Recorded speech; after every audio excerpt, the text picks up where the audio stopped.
축복합니다. 감사합니다. 큰 복 받읍시다. 하나님 우리를 사랑하십니다. 하나님은 당신을 사랑하십니다. 하나님 이 시간 우리와 함께 하십니다. 할렐루야. 자, 오늘 예배는 유튜브 실시간으로 이렇게 드리게 되었는데요. 라이브 카톡 라이브 영상으로 예배를 드리는 가운데 영상과 음질이 만족스럽지 못하다는 그런 여론에 의해서 오늘은 유튜브 실시간 스트리밍이라 그러죠. 로 예배를 드리고 있습니다. 아마 음향은 조금 음향과 화질은 좀 나을 수 있는데 또한 여러 가지 또 부족한 부분이 없지 않아 있습니다. 아직 우리가 전적인 영상 장비가 갖추어지고 이런 규모가 될 때까지는 그래도 이런 우리 연약한 그런 불편함들을 감수하면서 말씀을 사모하고 예배를 사모하는 가운데에 예배에 집중할 수 있기를 바랍니다. 자, 이 시간 우리 같이 한번 하나님 말씀 보시도록 하겠습니다. 하나님 말씀은 마태복음 4장입니다. 신약성경 4페이지 마태복음 4장 1절에서 11절입니다.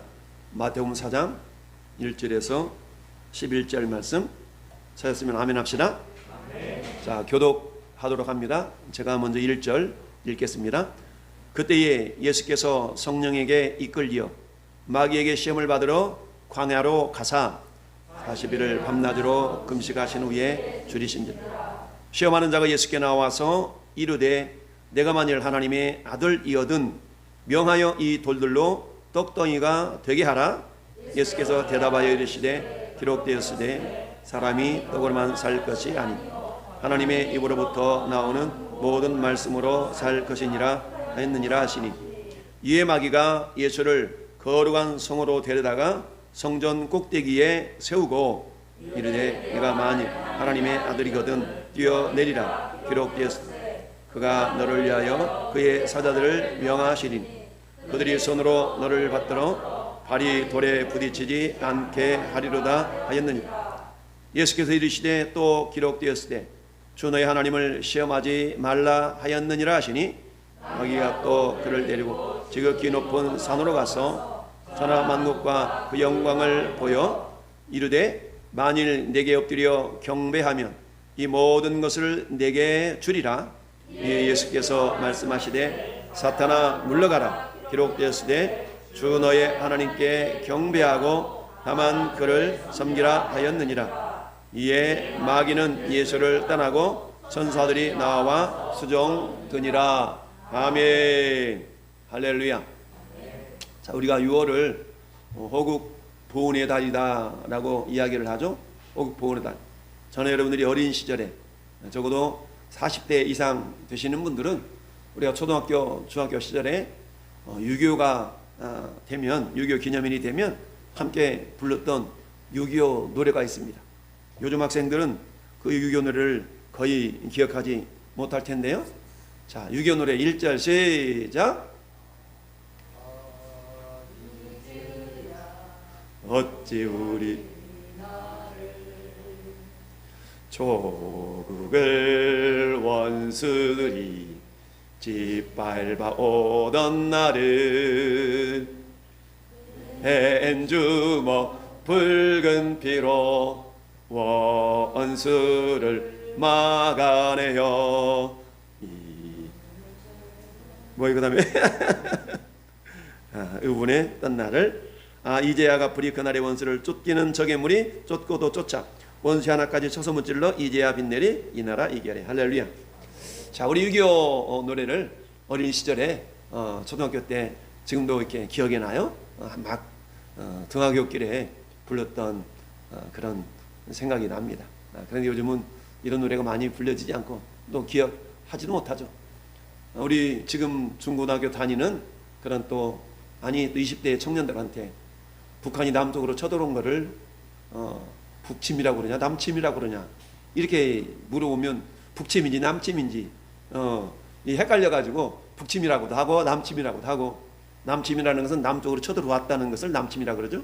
북침이라는 것은 북쪽으로 쳐들어갔다는 것을 북침이라고 얘기하는데 분명히 올해 금요일이죠. 금요일에는 6.25가 발발한 지 71주년이 되는 해이죠.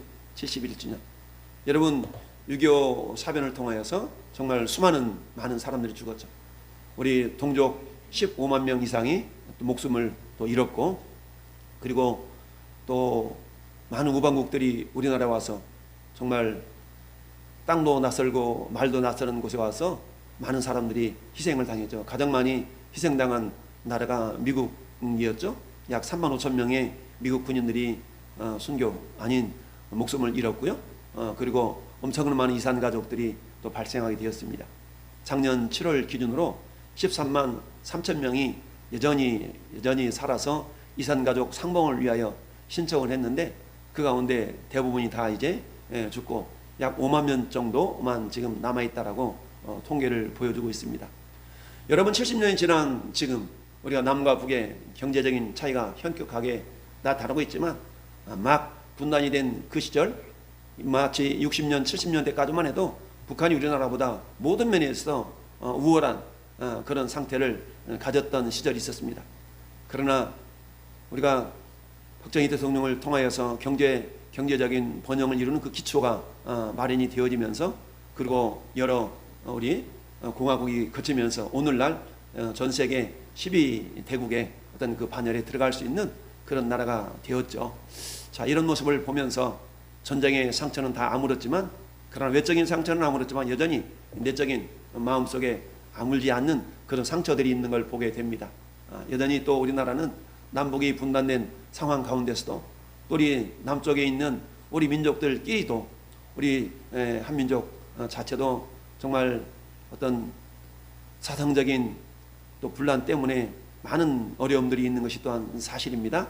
자, 그럼에도 불구하고 하나님께서는 저와 여러분을 사랑하셔서 이 시간 예배 자리로 불러주신 줄 믿습니다. 여러분, 세계 유일한 분단 국가인 우리나라, 1950년 이전에 저 북쪽은 공산주의를 선택을 했고 남쪽은 자유민주주의를 선택을 했습니다. 그 결과가 70년 지난 지금 우리는 눈으로 이 현실을 바라보고 있습니다. 여러분, 눈에 보이는 모습에는 공산주의와 자유민주주의라는 그런 어떤 사상의 체계가 다른 선택 때문에 이런 결과가 빚어졌지만, 그러나 눈에 보이지 않는 그런 부분에서는 영적인 사단의 세력과 놀라운 그 하나님의 세력 가운데서 이 땅 이 민족 이 남한을 하나님이 선택해 주셔서 놀라운 부흥의 역사를 하나님이 이루어 주신 줄 믿습니다. 이런 은혜 가운데 우리 자유 대한민국이 그야말로 하나님 앞에 귀하게 쓰임받는, 그야말로 마지막 시대에 하나님께 귀하게 쓰임받는 그런 민족 중에 한 민족이 되었다라는 그런 자부심이 저와 여러분 가운데 있기를 바랍니다. 자, 우리가 함께 읽은 오늘 본문을 통하여서 여전히 본문 속에 나타난 하나님은 어떤 분인가, 본문 속에 나타난 예수 그리스도는 어떤 분인가 라는 것을 우리가 한번 묵상해 볼 수 있기를 바랍니다. 우리 같이 한번 선포하십시다. 하나님은 토기장이십니다. 하나님은 토기장이십니다. 그렇습니다. 하나님은 토기장이. 여러분, 토기장이 그러면 생각나는 게 뭡니까? 토기장이는 이런 모습이죠. 토기장이는 이런 모습이죠. 토기장이 지금 뭐 하고 있습니까? 그릇을 빚고 있죠. 토기장이는 그릇을 빚는 사람을 토기장이다 라고 얘기합니다. 그런데 성경은 하나님께서 내가 토기장이고 너희는 진흙이다, 너희는 진흙이다 라고 말씀하고 계십니다. 하나님이 토기장이고 우리가 진흙이라는 그 의미 속에는 여러 가지 의미가 있겠지만 우리가 세 가지만을 살펴본다 그러면, 첫 번째는 따라합시다. 하나님은 우리를 빚으시는 분입니다. 여러분, 토기장이가 그릇을 빚을 때에, 자, 그릇 입장에서 주인님 저를 요렇게 빚어주세요, 저를 요렇게 빚어주세요, 그릇이 토기장이에게 요구할 수 있나요, 없나요? 요구할 수 없습니다. 토기는 그저 토기장이가 빚는 대로 빚어져서 그 주인의 쓰임에 합당한 모습으로 팔려나가기도 하고 쓰임을 받기도 합니다. 이처럼 하나님이 우리의 토기장이가 되신다는 의미 속에서는 하나님이 우리를 당신의 쓰시기에 합당한 그릇들로 빚으신다라는 의미가 있습니다. 할렐루야. 자, 그런데 하나님이 쓰시기에 합당한 그릇으로 빚어가시는 이 모습을 우리 지난주에 사울을 통하여서 살펴보았죠. 사울은 그야말로 하나님을 향하여서 나름대로 열정을 가진 사람이었지만 그 열정이 잘못된 열정이었다라는 것을 우리는 지난주에 살펴보았습니다. 그런 사울을 하나님께서는 정말 다메섹 도상에서 부활하신 예수님이 만나주심으로 말미암아서 그에게 이제 내가 너를 이방인과 임금들과 이스라엘을 위하여서 내 이름을 증거하게 한 택한 나의 그릇이다 라고 주님이 말씀하셨죠. 이 시간 예배하는 저와 여러분들도 하나님은 하나님의 뜻을 이루기 위한 하나님의 그릇들로 다 선택해 주시는 줄 믿습니다. 그런데 그 그릇들은 사람마다 다 모양새가 다를 수가 있습니다. 마치 토기장이가 이런 그릇 저런 그릇을 빚어가는 것처럼 하나님은 저와 여러분들을 하나님의 나라에 쓰임받는 귀한 그릇들로 빚고 계시는데 그 그릇의 모양새가 다 다르다라는 얘기죠. 그러나 중요한 것은 하나님께서 원하시는 대로 우리들을 빚어가시는데, 근데 자, 그 빚어가시는 그 그릇이 어때야만이 쓰임을 받을 수가 있나 보니까 따라합시다. 하나님은 깨끗한 그릇을 사용하십니다. 네. 사도 바울이 디모데에게 그렇게 얘기합니다. 큰 집에는 금그릇과 은그릇과 질그릇과 나무그릇이 있는데, 그런데 하나님이 쓰시는 그릇은 깨끗한 그릇이다. 할렐루야. 저는 여러분들이 깨끗한 그릇들이 될 수 있기를 바랍니다. 우리 어떻게 깨끗해진다고 우리가 살펴보았습니까? 우리 지난 금요 기도회 때도 우리가 얘기했죠. 하나님 우리를 깨끗하게 하시는 방법은 다양합니다. 가장 중요하게 원초적으로 근본적으로 우리를 깨끗하게 하는 것은 예수님의 거룩한 피. 할렐루야. 예수님이 십자가에 흘리셨던 보혈이 우리를 영적으로 신분적으로 깨끗하게 하셔서 구별해 놓으셨습니다. 할렐루야. 예수님의 피가 저와 여러분들을 죄와 사망으로부터 건져내시는 것뿐만 아니라 우리 모든 죄를 우리를 다 주님이 깨끗하게 하셨습니다. 그러나 한번 목욕한 자들이 영원토록 깨끗해지는 것이 아닌 것처럼 예수님이 우리를 이미 신분적으로 깨끗하게 하셨지만 여전히 불완전한 세상 속에 살아가는 저와 여러분들은 여전히 우리의 몸과 마음이 더럽혀지게 되어 있습니다. 이처럼 몸과 마음이 더럽혀진 것을 깨끗하게 할 수 있는 비결은 따라합시다. 말씀과 기도로 거룩하여 지민이라. 그렇습니다. 말씀과 기도를 통하여서 거룩하여진다라고 사도 바울이 디모데전서 4장 5절에 말씀하고 있습니다. 따라서 우리는 날마다 말씀을 묵상하고 날마다 기도하는 것을 통하여서 우리의 내면이 우리의 외면이 구별되어지는 하나님의 은혜를 그대로 유지시켜 나갈 수 있는 그런 노력들이 있어야 될 줄로 압니다. 이처럼 하나님께서는 토기장으로서 당신이 원하시는 대로 우리를 빚어가시는데 하나님이 빚으신 그 그릇들이 모두가 다 귀하게 쓰임받는 것은 아니다 라는 것을 성경은 말씀하고 있습니다. 저는 여러분들이 하나님께 귀하게 쓰임받기 위해서는 깨끗한 그릇들로 날마다 준비될 수 있기를 예수님의 이름으로 축원을 드립니다. 이처럼 하나님의 손에 우리는 모두가 다 붙들려 있는 존재들입니다. 하나님이 빚어가시는데 어떤 사람은 정말 도자기처럼, 어떤 사람은 꽃병으로서 빚어지고, 어떤 사람은 밥그릇으로 빚어지고, 어떤 사람은 다른 다양한 모양으로 빚어져 가는 것을 보게 됩니다. 그렇다고 해서 그릇이 하나님을 향해서 나를 왜 이렇게 빚었소? 라고 말할 수가 없다는 얘기입니다. 이미 우리가 빚어진 그 상태로 하나님을 향하여서 우리에게 맡겨진 귀한 사명들을 최선을 다해서 다 감당할 때 주님께는 영광이요 우리에게는 큰 기쁨이 임하게 되는 줄 믿습니다. 자, 그렇다면 오늘 예수님께서 40일 동안 금식을 하신 이후에 마귀에게 시험을 당한 모습이 오늘 장면이죠. 물론 마태복음과 누가복음 4장에 동일하게 시험받는 장면이 나옵니다. 순서는 약간 다르지만 오늘 마태복음 4장에 예수님께서 이 시험을 받는 이 모습은 뭐냐? 예수께서 공적인 생애를 우리 주님이 살아가시기에 앞서서 커다란 두 가지 사건이 있었습니다. 첫 번째 사건은 마태복음 3장에 나타나 있는 예수님이 세례 요한에게 세례를 받으시는 그 모습입니다. 예수님이 세례를 받으셨다는 얘기는 예수님은 하나님이시지만 인간의 모습을 입고 이 땅에 오신 분이 예수님입니다. 할렐루야. 이 예수님은 완전한 하나님이시지만 또한 완전한 사람이십니다. 따라서 예수님이 완전한 인간임을 나타내는 그 모습으로 인하여서 뭘 했냐? 세례를 받으셨다라는 얘기입니다. 세례라는 것이 무엇입니까? 세례는 죄에 대하여는 죽고 하나님에 대해서는 살아나는 이것이 세례이죠. 세례는 뭡니까? 죄에 대해서는 죽고 내가 하나님과 한 몸이 되었다라는 것을 외적으로 표현하는 것이 세례입니다. 이처럼 예수님이 이 땅에 완전한 인간의 모습으로 오셨기 때문에 먼저 세례를 통하여서 모든 연약한 것들은 다 사라지고 하나님과 한 몸을 이루어서 이제 그 사역을 감당하겠다는 첫 번째 사건을 예수님이 경험하셨고요. 그리고 두 번째, 오늘 본문에 나타난 것처럼 마귀에게 시험을 당하여서 시험을 받음으로 말미암아서 이제 시험을 통과한 이후에 우리 하나님의 공적인 생애를 이제 사역하고 계신다라는 것을 우리는 알아야 됩니다. 이처럼 저는 여러분들이 하나님의 귀하게 쓰임받는 그릇들로 우리가 빚어져 가고 있는데 예수님의 인생을 통하여서 저와 여러분의 인생을 이렇게 비추어 볼 수가 있습니다. 예수님도 두 가지 커다란 사건을 통하여서 우리 하나님께 쓰임을 받았던 것처럼 저와 여러분 인생들도 예수님이 걸어간 그 길을 그대로 가는 겁니다. 그래서 예수 믿고 예수 그리스도가 나의 주인이요 나의 구주임을 믿는 자들이 우리가 어때요? 예수 믿는 그 믿음을 인정하면서 세례를 받게 되어 있지 않습니까?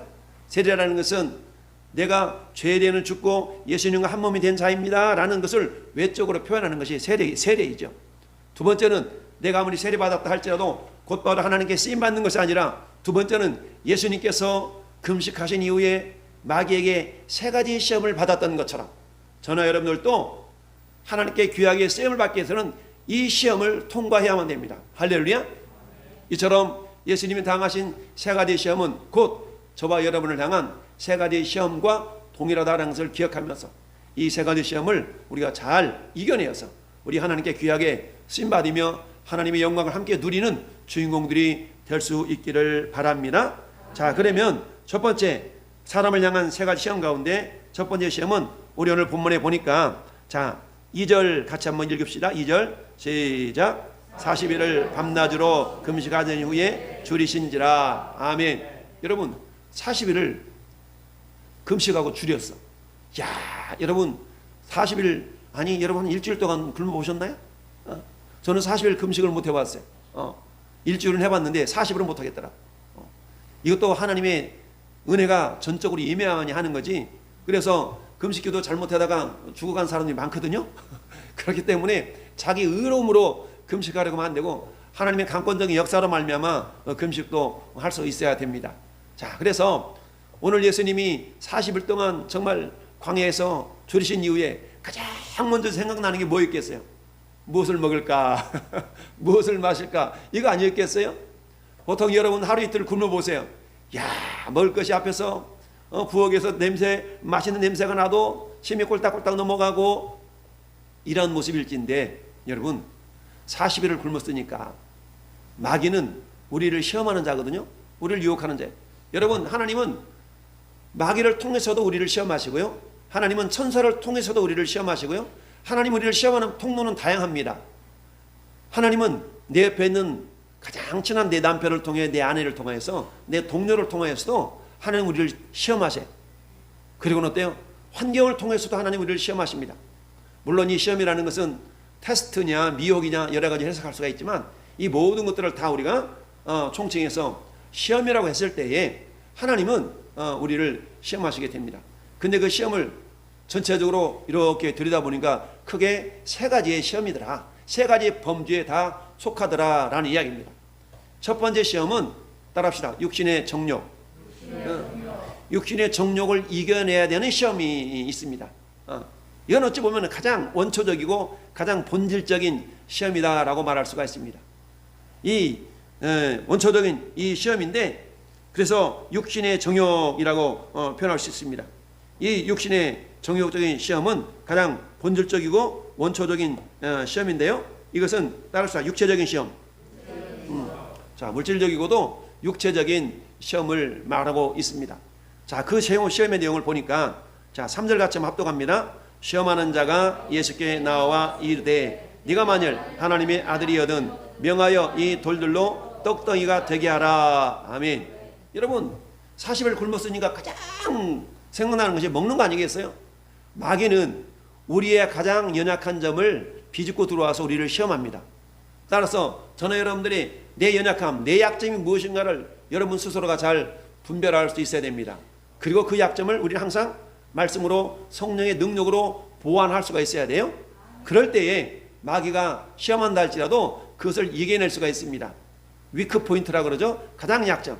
여러분 댐이 터질 때 어떻게 터집니까? 가장 약한 부분부터 터져서 제방이 무너지지 않습니까? 이런 것처럼 저나 여러분들이 사단의 시험에서 넘어가는 경우는 나에게 있어서 가장 연약한 부분을 그 누군가가 건드릴 때 그것 때문에 시험을 당하는 경우가 많이 있다는 것을 우리는 알아야 됩니다. 예수님도 마찬가지죠. 40일을 굶으셨으니까 마귀는 교묘하게 예수님의 가장 약한 부분을 알고 있었던 겁니다. 그래서 먹는 문제를 가지고 시험에 들게 하죠. 자, 그 시험의 내용이 뭐예요? 내가 만일 하나님의 아들이거든 명하여 이 돌들로 떡덩이가 되게 하라. 자, 여러분, 마귀가 이렇게 얘기하는 거예요. 당신이 하나님의 아들입니까? 이 돌들로 떡이 되게 한번 만들어 보십시오 라고 얘기를 해요. 그런데 이 마귀의 시험에는, 이 마귀의 말에는 우리가 말하면 어폐가 있다, 불합리한 모습이 있다라는 얘기입니다. 자, 어떤 불합리함이 있을까요? 네가 하나님의 아들이거든 되게 해봐라. 그렇다면 자, 이 마귀의 질문에 대해서 예수님이 예스 할 수도 있고 노 할 수도 있잖아요. 그런데 예스 해도 걸리는 거고 노 해도 걸리도록 질문을 던졌다는 거야. 야, 예스 했다고 생각해 봅시다. 만약에 이 돌들로 떡덩이가 되겠다고 해봅시다. 그러면 예수님이 누구 말을 들은 거예요? 마귀 말을 들은 존재가 되는 겁니다. 그러니까 예수님 마귀 말을 듣고 돌이 떡덩이가 되게 만들었기 때문에 결국 예수님은 마귀의 종이 되는 것과 다를 바가 없는 거예요. 두 번째, 만약에 예수님이 싫어, 안 돼 라고 얘기했다면 이 마귀는 그래, 너는 이 돌들로 떡덩이가 되게 할 수 있는 능력이 없구나 라고 인정해 버릴 수도 있다는 얘기입니다. 그러니까 이 마귀의 질문에는, 이 마귀의 시험에는 교묘함이 담겨져 있다는 것을 알아야 됩니다. 오늘날 마귀는 이처럼 저와 여러분들을 시험할 때에 때로는 진퇴양난에 빠지도록 시험을 하는 경우가 있다는 얘기죠. 그러면 예수님은 이 시험을 어떻게 이겨냈는가를 오늘 보기를 원합니다. 자, 4절 같이 한번 읽읍시다. 4절 시작. 예수께서 대답하여 이르시되 됐으되 사람이 떡으로만 살 것이 아니요 하나님의 입으로 나오는 모든 말씀으로 살 것이니라. 아멘. 이처럼 육체적인 시험, 여러분 40일 동안 굶었으니 얼마나 먹고 싶고 냄새만 맡아도 그야말로 그냥 방향으로 그곳으로 몸이 움직여지는 그런 어떤 연약함 속에 예수님을 시험한 마귀는 교묘하게 예수님의 연약한 부분들을 잘 알고 있었다는 얘기입니다. 오늘도 마귀는 저와 여러분의 약점을 잘 알고 있습니다. 내가 무엇이 약한지, 내 약점이 무엇인지를 마귀는 귀신같이 우리를 잘 알고 있기 때문에 저와 여러분들이 그야말로 말씀으로 성령의 능력으로 우리는 잘 무장할 수 있어야 됩니다. 여러분, 이 육신의 정욕의 시험은 이미 창세기 에덴 동산에서 아담과 하와에게 뱀으로 가장한 사단이 유혹했던 그 내용과 똑같습니다. 여러분, 창세기 2장 17절에 하나님 뭐라고 말씀하셨어요? 아담과 하와에게, 먼저 아담에게 말씀하셨죠? 야, 아담아, 예 하나님, 동산에 있는 모든 나무 열매를 먹어도 좋은데 저기 동산 중앙에 있는 선악을 알게 하는 나무 열매를 먹으면 반드시 죽는다 라고 말씀하셨어요. 아담은 대뇌입니다. 맞아, 내가 선악을 알게 하는 열매를 먹으면 내가 반드시 죽어. 하나님이 아담에게 갈빗대를 취해서 아담에게 배표를, 하와를 만들어 주셨어요. 그런데 하와는 하나님으로부터 그 말씀을 직접 듣지 아니하고 자기 남편인 아담에게 그 말을 들었어요. 그래서 동산을 건질 때마다 아담이 그랬을 겁니다. 여보, 저기 저 선악 알게 나무 열매를 있지? 그 옆에 생명나무 열매도 있지? 네 여보, 우리는 저 생명나무 열매를 먹어야만이 영생하는 자가 돼. 아 그래 여보, 알았어. 근데 그 옆에 있는 선악 알게 나무 열매를 먹으면 우리는 죽는다? 죽음이 뭔데? 죽음이라는 것은 하나님과 관계가 끊어지는 거야 라고 아담이 하와에게 가르쳤을 겁니다. 세월이 지납니다. 1년 지나 2년 지나 3년 지나 4년 지나 수도 없이 많이 그 에덴 동산을 거리면서 생명나무 열매를 먹다가 불현듯 사단이 하와에게 나타나 이렇게 얘기합니다. 하나님이 정말로 에덴 동산의 모든 나무 열매를 먹지 말라 그러디? 하나님이 그렇게 말씀한 것 같지는 않았는데 하와의 마음속에 하나님 말씀하신 분명한 말씀이 자기 마음속에 새겨져 있지 않으니까 이랬나 저랬나 의심이 들고 의문이 들면서 그건 아니고 죽을까 하노라. 하나님은 반드시 죽는다고 그랬는데 하와의 생각 속에는 죽을까 하노라 이 말은 뭐야? 안 죽을 수도 있다라는 의미 아니겠어요? 그래서 하와는 이 마귀의 말을 귀를 기울이게 됩니다. 마귀가 이어서 얘기합니다. 너희가 그것을 먹는 날에는 너희 눈이 밝아 하나님과 같이 되어 안 죽어 라고 얘기를 하죠. 하나님은 반드시 죽는다고 그랬는데 마귀는 안 죽는다라고 얘기를 합니다. 야, 그리고 나서 선악을 알게 나무 열매를 보니까 정말 먹음직하고 보암직하고 지혜롭게 할 만큼 탐스러운 나무였다라고 얘기합니다. 여러분, 우리가 잘 아는 이삭의 아들이 2명 있어요. 이삭의 아들 2명, 첫째가 에서, 둘째가 야시야, 야시, 야곱. 야곱이죠. 여러분, 에서는 장자였고 야곱은 둘째였는데, 그런데 하나님이 어머니 리브가 뱃속에 있을 때에 하나님께서는 리브가에게 야, 큰 자가 작은 자를 섬길 거야 라고 하나님이 언약을 주셨어요. 그러다 보니까 리브가는 2 아들을 이렇게 해산해 놓고 늘 둘째 아들이 시원찮게 생겼는데, 둘째 아들을 보면서 볼 때마다 저놈이 하나님께 더 귀하게 쓰임받는다는데, 저놈이 하나님께 더 귀하게 쓰임받는데 라는 생각을 늘 가지고 있었던 겁니다. 그런데 에서는 아버지 이삭이 볼 때는 정말 남자 같은 거예요. 사냥도 잘해오지, 뭐 건강하지, 훤칠하지. 그러니까 이삭의 마음에는 에서가 마음에 찼던 거예요. 나이가 들어서 이삭이 이게 눈이 어두워집니다. 그래서 그 시대에는 아버지가 축복하면 하나님의 축복이 그대로 흘러가던 시대였어요. 그래서 이삭이 에서를 불러놓고 얘기합니다. 야, 에서야, 얘 아빠, 내가 너를 축복하고 싶은데 이 축복이라는 건 그냥 되어지는 게 아니야.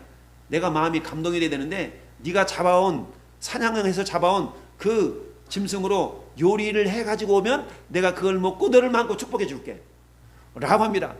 이삭이 이제 에서에게 말한 그 내용을 에서가 듣고 아빠 알았습니다 라고 사냥을 하러 나갑니다. 근데 그 옆에서 듣던 어머니 리브가가 어머나 안 되는데, 축복을 이 야곱이 받아야 되는데 하나님이 그렇게 말씀하셨는데 라고 동생 야곱이를 형 에서 대신에 자기 남편 이삭한테 이렇게 옮겨다 줍니다. 염소 털로 이렇게 변장을 하고 자기 남편 이삭에게 가서 이렇게 축복하라 그러니까 네가 누구냐 그랬더니 야곱이가 형 에서인데요, 내가 에서인데요 얘기하니까 이삭이 뭐라고 해요? 이상하다.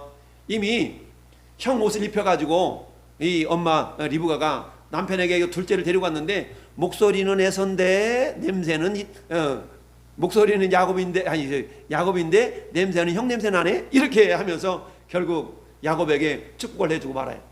그런데 축복을 딱 끝나고 나는 순간에 누가 와요? 에서가 사냥을 해서 요리를 내가지고 아버지 이삭한테 아버지 나 이렇게 사냥해 왔어요. 이제 이 잡수시고 나를 마음껏 축복해 주세요. 그랬는데 깜짝 놀라면서 좀 전에 축복한 사람이, 좀 전에 축복을 받은 사람이 너 아니었냐? 내가 아닌데요? 다시 축복해 주세요. 다시 축복해 주세요. 그러나 이미 아버지가 한 축복은 무효가 될 수가 없기에 에서는 그때부터 동생 야곱을 미워하기 시작합니다. 그럼에도 불구하고 아버지는 여전히 에서가 장자로 인정해주고 있는데요. 어느 날 사냥을 하고 돌아오는데 이 에서가 너무 배가 고픈 거야. 너무 배가 고파가지고 야곱이 팥죽을 끓이고 있는데 야곱한테 가가지고 그런 거야. 야, 야곱아, 나 팥죽 좀 주라. 그랬더니 야곱이 그런 거야. 형 장자권 나한테 팔아. 장자권을 팔아 넘길 수 있는지 모르겠지만 아무튼 장자권 나한테 팔아. 그랬더니 형 에서가 그러는 거야. 배고파 죽겠는데 이 장자권이 뭐야? 알았어, 내가 장자권 줄 테니까 그 팥죽 떡 좀 줘 라고 해서 야곱이 형으로부터 공식적으로 장자의 명분과 그리고 뭐예요? 장자의 명분을 산 거죠. 떡과 팥죽을 통해서. 야, 근데 성경은 이 모습을 이렇게 이야기를 하고 있습니다. 자, 뭐라고 말씀하고 있냐면 야곱이 떡과 팥죽을 에서에게 주매 에서가 먹으면 먹고 일어나 갔으니, 따라합시다. 에서가 장자의 명분을 가볍게 여김이었더라. 여러분, 장자의 명분이라는 것은 어떤 의미가 있냐면요, 저 영원한 천국에서 왕 같은 자들로 주님과 함께 왕 노릇할 자들이에요. 마치 누가복음 19장에 문화의 비유가 나오잖아요. 문화의 비유에서 10고을 권세를 차지하라 할 때 그 고을을 차지할 수 있는 다스리는 자의 권세를 예표하고 있거든요. 따라 이 땅에 우리가 사모해야 될 것은 따라서 장자의 복, 따라서 장자의 복을 주시옵소서. 그런데 이 장자의 복을 에서는 가볍게 여겼다라고 얘기합니다. 여러분, 야곱에게는 12명의 아들이 태어났어요. 12명의 아들 가운데 루벤이 장자인데 역대상 5장 1절에도 그런 말씀이 있어요. 루벤은 장자이지만 아버지 침상을 들었기 때문에 장자의 명분에, 족보에는 장자의 이름으로 기록되지 않았어. 대신 누가 장자 역할을 감당하냐면 11번째 아들이었던 요셉이 장자의 역할을 감당해요. 여러분, 장자는 그 당시에 아버지 유산을 2몫을 두 몫을 받을 수가 있었어요. 결국 이스라엘의 12지파에 요셉의 아들인 에브라임과 므낫세가 한 지파씩 들어가서 두 몫을 감당하게 됩니다. 이처럼 마귀는 우리로 하여금 먹고 사는 문제, 가장 기본적인 게 뭐예요? 육신적인 시험이라는 것은 먹고 사는 문제예요. 먹고 사는 문제. 요즘 코로나 때문에 우리가 먹고 사는 문제가 얼마나 어렵습니까? 마귀는 이처럼 우리의 연약함을 가장 잘 알아요. 그래서 먹고 사는 문제 때문에 우리를 시험에 빠뜨리게 만든다는 얘기입니다. 그러나 이 시험조차도 우리가 넉넉히 이길 수 있도록 하나님은 우리와 함께 주십니다. 예수님이 말씀으로 이기셨던 것처럼 사람이 떡으로만 사는 것이 아니라 하나님 입으로 나오는 모든 말씀으로 살 것이니라 라고 말씀했어요.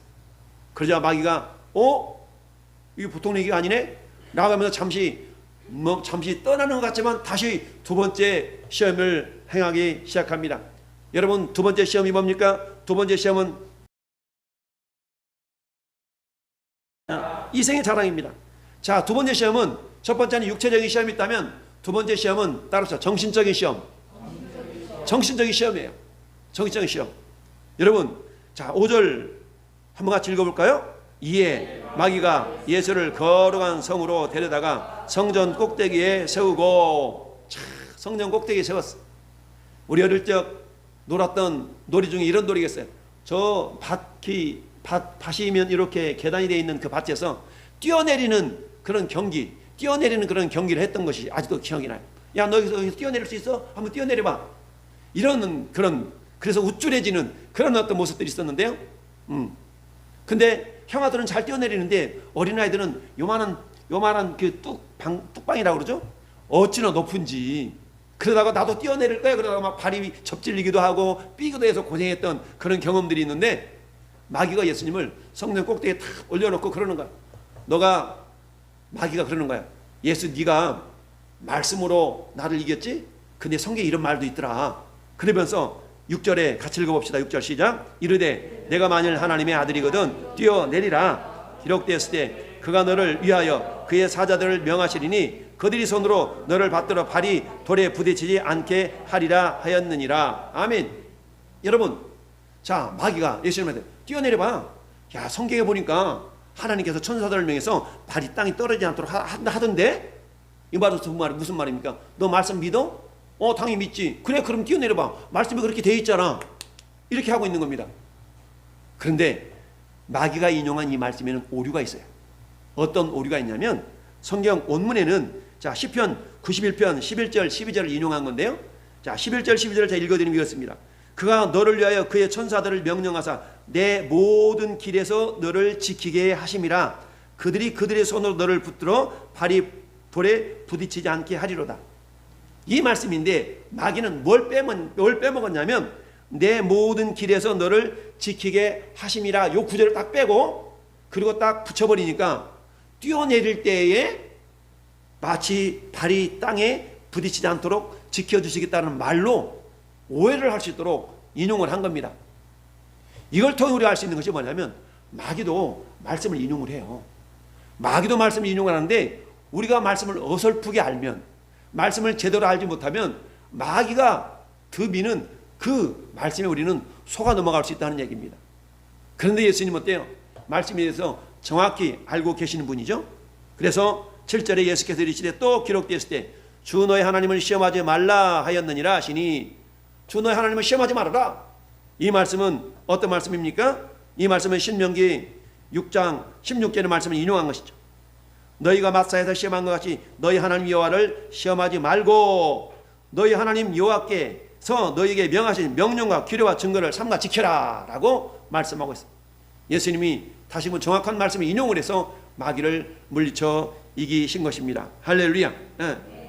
이처럼 마귀는 오늘 또 저와 여러분들의 어떤 명예욕을 자극해서 우리를 시험하고 유혹하는 경우가 많이 있다는 것을 말씀하고 있습니다. 여러분, 예레미야 선지자를 통해서 예레미야 9장 23절에 하나님이 이렇게 말씀하셔요.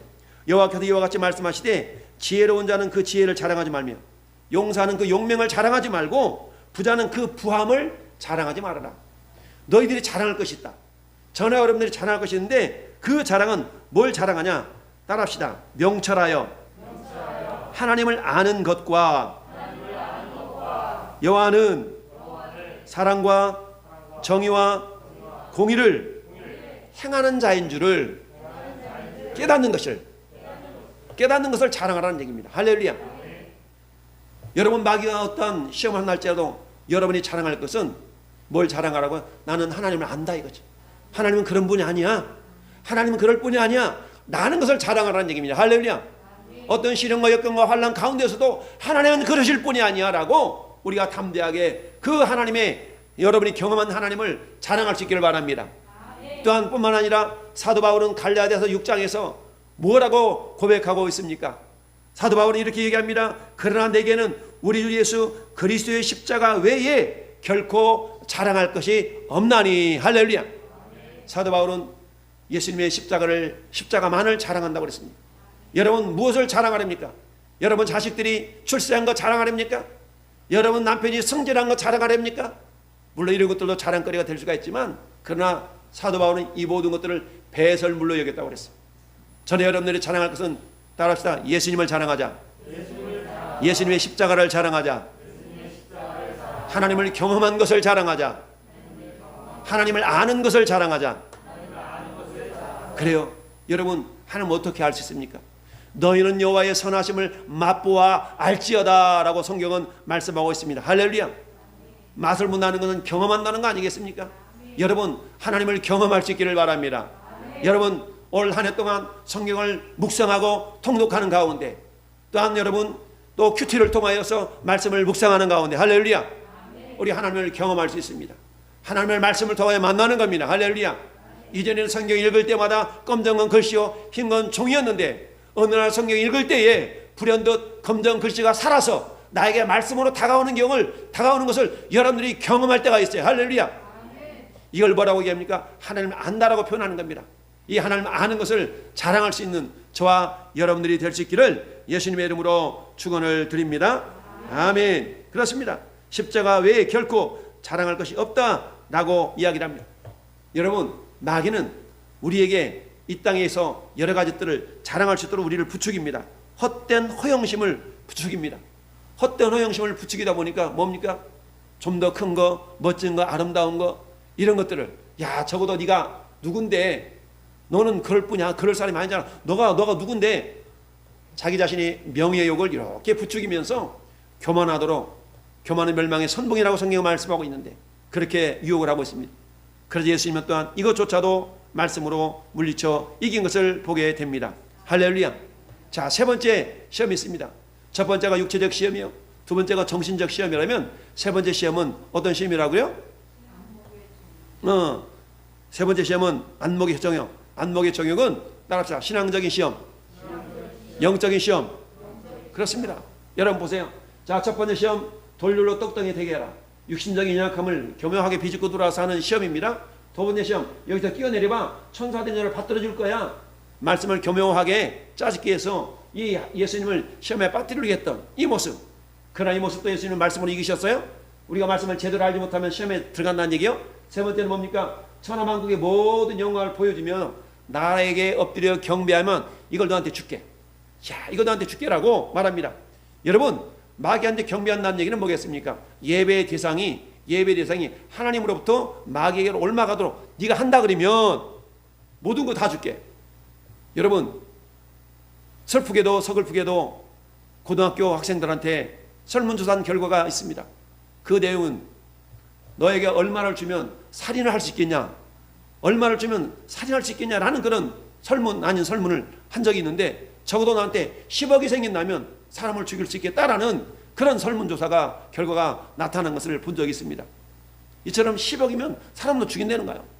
그 정도로까지 뭐예요? 10억이라는 그 돈 자체가 사람으로 하여금 미리비고 뭐고 소용없는 거야. 그것이면 됐어. 나는 어떤 자기 자신의 영적이고 신앙적인 가치를 변질시켜버리는 그런 유혹이 오늘날에도 너무너무 많이 있는 것을 우리가 보게 됩니다. 이처럼 마귀는 오늘도 저와 여러분들에게 이처럼 영적인 정신적인 그런 어떤 시험을 우리에게 던져놓고 있습니다. 이 시험 앞에 예수님이 어떻게 하셨습니까? 10절 말씀 보니까 예수께서 말씀하시되 사탄아 물러가라, 기록되었을 때 주 너의 하나님께 경배하고 다만 그를 섬기라. 할렐루야. 우리의 경배의 대상은 오직 하나님뿐입니다. 할렐루야. 우리가 예배할 대상은 하나님밖에 없습니다. 우리가 믿을 대상은 예수 그리스도밖에 없습니다. 할렐루야. 세상이 우리에게 억만금을 준다 할지라도 우리가 하나님을 섬기며 하나님을 믿는 이 일에 우리가 타협의 대상이 되어서는 안 됩니다. 그래서 주일이 중요한 이유는 그런 겁니다. 저는 여러분들이 주일을 생명처럼, 주일 예배를 목숨처럼 지켜야 되는 이유는 여러분, 이것이 넘어지면 다 넘어가기 때문에 그렇습니다.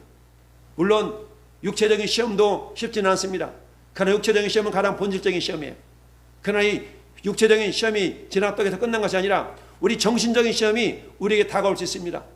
여러 많은 사람들이 단명하는 이유 중에 한 가지가 뭡니까? 스트레스 때문에 그런 거 아니겠습니까? 여러분, 세상에서 세상 말로 미친 사람은 암병이 안 걸린대요. 왜? 미친 사람은 스트레스 받을 일이 없거든. 이미 돌았으니까. 그러나 우리가 정신적인 스트레스 때문에 많은 질병들이 우리에게 오는 거 아니겠어요? 이 정신적인 시험을 승리할 수 있기를 바랍니다. 또한 본질적으로 근본적으로 좀 더 심오한 우리의 영적인 모습, 우리의 신앙적인 모습. 여러분, 저 북한 공산 정권은 하나의 신앙입니다. 하나의 종교예요. 저 공산주의 영이 무너지지 않는다면 우리는 통일이 될 수가 없습니다. 우리가 기도해서 저 북한의 공산주의 영이 무너지고 사라질 수 있도록 우리가 기도해야만이 할렐루야. 우리 남북이 통일이 되어져서 이 나라가 하나가 될 수 있는 겁니다. 그러나 마귀는 하나가 됨을 싫어하기 때문에 교묘한 방법으로 남북이 분단되어질 수 있도록 역사하고 있다는 사실을 기억하고 우리가 중보기도하고 합심기도해서 공산주의 영이 무너지고 자유민주주의로 잘 통일이 되어서 정말 마지막 시대에 세계 열방을 깨우는 제사장 나라로 하나님께 쓰임받는 그런 저와 여러분들이 될 수 있기를 바랍니다. 이처럼 하나님은 우리에게 세 가지 시험을 허락하셔요. 그러면 하나님 우리에게 이처럼 세 가지 시험을 허락하신 이유가 뭘까? 시험을 허락하신 이유는 여러 가지가 있지만 네 가지를 살펴보기를 원합니다. 자, 첫 번째는 뭐예요? 따라합시다. 말씀 순종. 하나님의 백성들이 말씀을 순종하는지 순종하지 않는지를 하나님은 확인하시기 위해서 때로는 시험하시는 겁니다. 우리도 그러잖아요. 하나 이런 그런 모습들 있죠. 말씀 순종 여부를 위하여서 하나님이 시험하십니다. 여러 번 모세를 통하여 이스라엘 백성들을 저 이집트에서 광야를 거쳐서 가나안 땅으로 들이실 때에 하나님 광야에서 메추라기와 만나를 내려주셨습니다. 그러면서 주님이 이렇게 말씀하셔요. 출애굽기 16장 4절에 그때 여호와께서 모세에게 이르시되 보라 내가 너희를 위하여 하늘에서 양식을 비같이 내리리니 백성이 나가서 일용할 것을 날마다 거둘 것이라 이같이 하여 그들이 내 율법을 준행하나 아니하나 내가 시험하리라. 하나님이 하늘에서 40년 동안 농사 짓지 않고도 먹고 살 수 있도록 하나님이 하늘에서 만나를 내려주셨거든요. 그런데 놀라운 것은 뭐냐면 월화수목금 그 당시에는 토요일 안식이었으니까 자 5일 동안 6일 5일 동안은 너희들이 하루씩 이게 한 오멜인데 한 오멜은 보통 2리터쯤 되거든요. 2리터 정도의 한 오멜씩 만나를 주는데 너희가 안식일 전날에는 어떻게 해라? 이틀 분량을 주어라. 이틀 분량을 주어라. 라고 하나님 말씀하셨어요. 그런데 어떤 사람은 하루에 이틀 분량을 줍고 다음날 놀려고 그래서 이틀 분량을 주어놓으면 다음날 놀라고 보니까 버려져 서러가지고 먹지 못하는 그런 상황이 되었어요. 또 어떤 사람은 안식일 전날은 이틀 분량을 주어라고 그랬는데 하루치만 줍고 안식일에다가 주려고 그랬는데 안식일은 만나가 안 내리는 거예요. 이렇게 하나님 역사하셨어요. 그 모습을 보면서 하나님께서 내가 너에게 만나를 이렇게 줘서 매일매일 하루 분량씩 줍되 안식일 전날에는 이틀 분량을 줍도록 한 것은 너희들이 내 말을 순종하나 안 하나 내가 보려고 그랬다 라고 한다는 얘기입니다. 하나님 오늘 또 저와 여러분에게 때로는 우리가 하나님 말씀에 순종하나 순종하지 않나를 시험하는 경우가 있는 것을 우리가 알아야 됩니다. 할렐루야. 두 번째는 하나님이 우리를 시험하는 이유는 뭐냐? 따라합시다. 하나님을 사랑하는가? 그렇습니다. 여러분 성경의 핵심이 사랑 아니겠어요? 성경의 율법의 핵심이 10계명이라고 할 수 있는데 10계명은 1계명부터 4계명까지는 하나님을 향한 사랑 5계명부터 10계명까지는 사람을 향한 사랑 할렐루야. 그러니까 대신계명 하나님을 향한 사랑이에요. 대인계명 이웃을 향한 사랑이에요. 다 합치면 사랑이에요. 하나님께 때로는 우리를 시험하시는데 시험의 목적이 너가 나를 사랑하느냐 이거거든요. 할렐루야. 저는 여러분들이 하나님을 사랑하는지 여부는 우리가 스스로도 점검해보고 진단해 볼 수가 있습니다. 거룩한 날 복된 날에 하나님이 가장 기뻐하는 게 예배거든요. 내가 예배 자리에 나왔다는 얘기는 내가 하나님을 사랑한다는 증거예요. 아, 주님, 제가 하나님을 사랑하긴 하지만 내 형편이, 내 상황이 이렇게 해서, 아니, 하나님을 사랑하는 것보다 그것이 내 마음을 더 뺏어가고 있다는 거죠. 우상 숭배가 뭡니까? 내 마음을 하나님으로부터 이렇게 지속적으로 내 마음을 도둑질해가는 그것이 우상 아니겠어요? 이처럼 하나님 우리를 시험하실 때에 때로는 우리 마음이 하나님께 있나 없나 이것을 돌아보시기 위해서 우리를 시험하실 수가 있다. 할렐루야. 여러분, 시편 119편 165절에 이렇게 말씀하고 있습니다. 따라서 주의 법을 사랑하는 자에게는 큰 평안이 있으리니 저에게 장애물이 없으리로다. 그렇습니다. 저에게 장애물이 없으리로다. 우리가 하나님을 사랑할 때에, 하나님을 사랑한다는 것은 말씀을 사랑하는 거거든요. 우리가 말씀을 사랑하는 자에게는 장애물이 없게 해주시겠다고 말씀하고 있습니다. 아니, 하나님, 내가 말씀을 사랑하긴 하는데 지금 나에게 장애물이 있는데요? 그럴 수 있어요. 그래서 한번 두 가지를 점검해 봐야 됩니다. 첫 번째, 이것이 진정 나에게 진짜 장애물인가? 아니면 우리 주보에 있는 것처럼 고린도전서 10장 13절 말씀처럼 사람이 감당할 시험 밖에는 너에게 당한 것이 없나니 오직 하나님은 미쁘사 너희가 감당하지 못할 시험당함을 허락하지 아니하시고 너희가 시험당할 즈음에 피할 길을 내사 너희를 능히 감당하게 하신다. 할렐루야. 하나님은 너가 인마 감당할 수 있어 라고 해서 주셨는데 나는 못하겠는데요? 혹시 이러고 있지는 않든가? 두 번째는 정말 내가 하나님을 사랑하는가? 이거 내가 사랑하지 않고 있는 거 아닌가? 라는 것을 점검해 볼 수 있어야 된다라는 이야기입니다. 할렐루야. 이처럼 하나님은 때로는 우리가 하나님을 사랑하는 이 여부를 알기 위해서 우리를 시험하신다는 걸 우리가 알아야 됩니다. 여러분, 예수님이 부활하신 이후에 베드로에게 나타나셔서 하셨던 것이 질문이 뭡니까? 다른 질문 아니었어요. 너 나 사랑하냐? 한 가지만 물어보셨어요. 할렐루야. 이처럼 오늘날도 주님은 저와 여러분을 향해서 이렇게 질문하셔요. 너가 나를 사랑하느냐? 사랑하는데요. 아니, 다른 사람들보다 더 사랑하냐고. 예, 주님, 내가 주님을 사랑하나이다. 할렐루야. 내가 주님을 사랑하는 줄 주께서 아시나이다 고백했던 이 베드로의 고백처럼 저와 여러분들이 주님을 사랑한다고 고백할 수 있기를 바랍니다. 우리 한번 고백합시다. 예수님, 내가 예수님을 사랑합니다. 하나님, 내가 하나님을 사랑합니다. 다윗은 그렇게 고백했어요. 내가 주를 사랑하나이다. 내가 주를 사랑하나이다. 할렐루야. 이처럼 주님을 사랑하는 마음이 저와 여러분 가운데 넘치기를 예수님의 이름으로 축원을 드립니다. 세 번째는 어때요? 신앙 성숙을 통해서 사명을 잘 감당할 수 있도록 우리에게 시험을 허락해 주십니다. 여러분, 자, 쇳덩어리 1kg 고철값은 얼마 나가지 않을 거예요. 이 쇳덩어리 1kg 고철을 가지고 여러분 대장장의 손에 들어가서 물속에 불속에 방망이 밑에 들어가면 멋진 칼이 나오고 멋진 낫이 나오고 멋진 호미가 나올 겁니다. 가치가 달라지겠죠? 나는 그냥 고철로 있을래.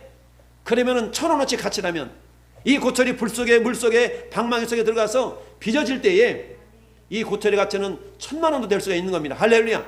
이처럼 하나님이 저와 여러분들을 때로는 시험에 들도록 시험을 허락하신 이유는 하나님 우리를 빚으셔서 하나님 귀한 사역에 쓰임받도록 하시기 위함입니다.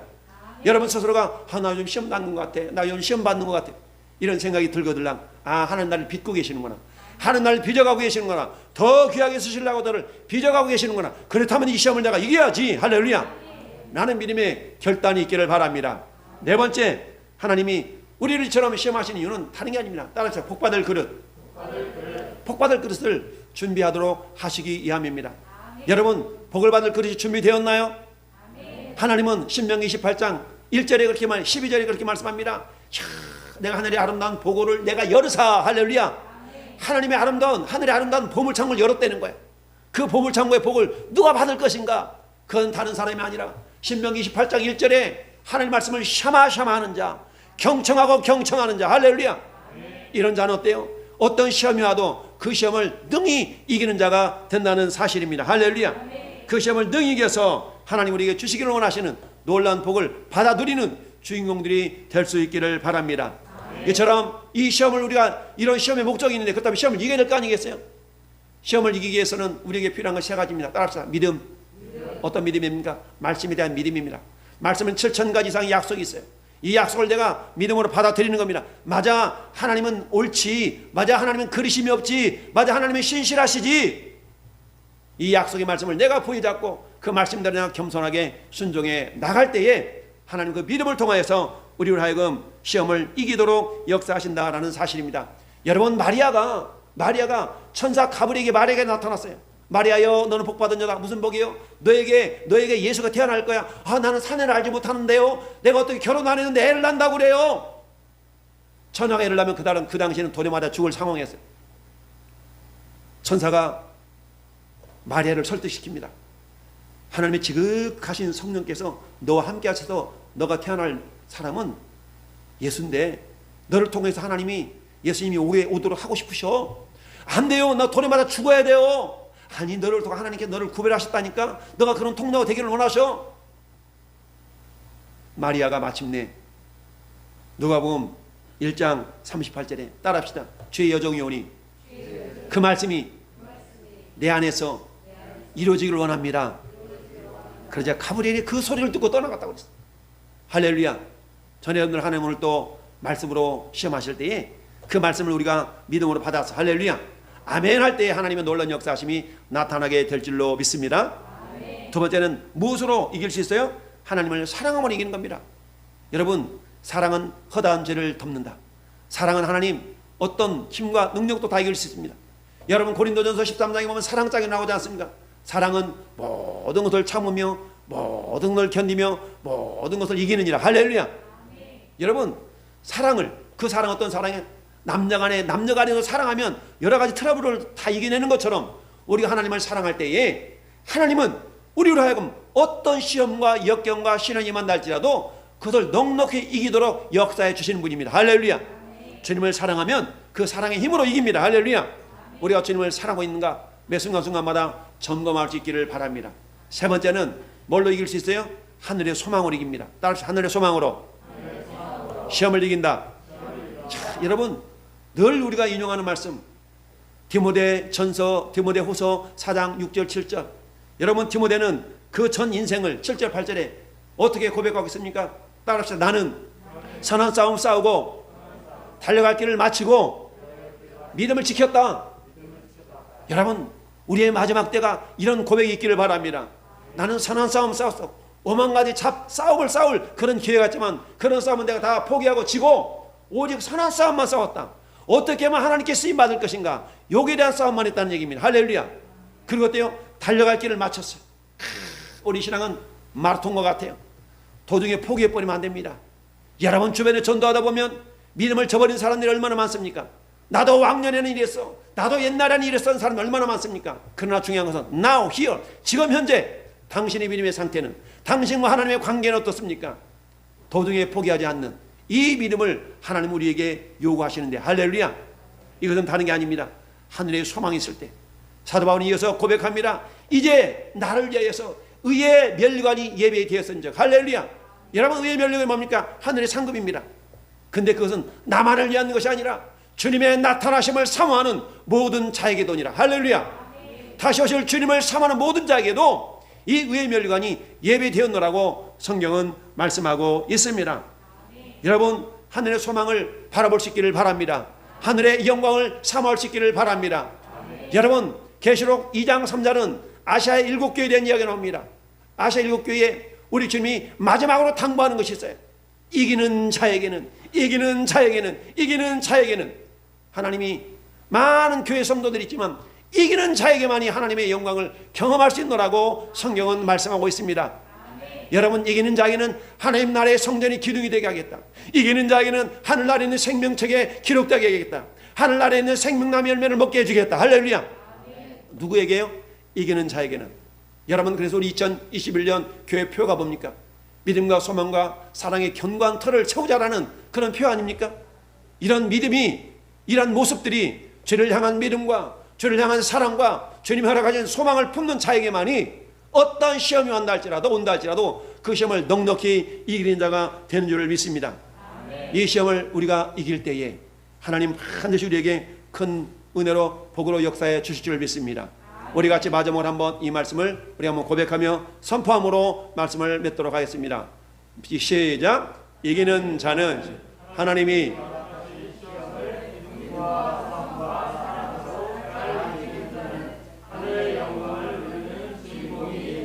아멘. 다시 한번 하나님이 허락하신 시험을 믿음과 소망과 사랑으로 잘 이기는 자는 하늘의 영광을 누리는 주인공이 됩니다. 아멘. 할렐루야. 여러분, 우리 오늘 이 찬송을 한번 불러봤으면 좋겠습니다. 찬송가 342장인데요. 342장.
기도하겠습니다.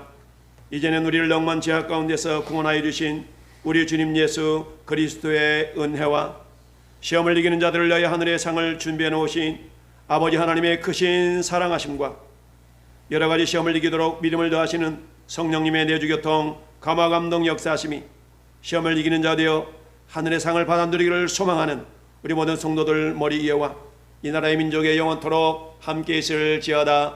아멘.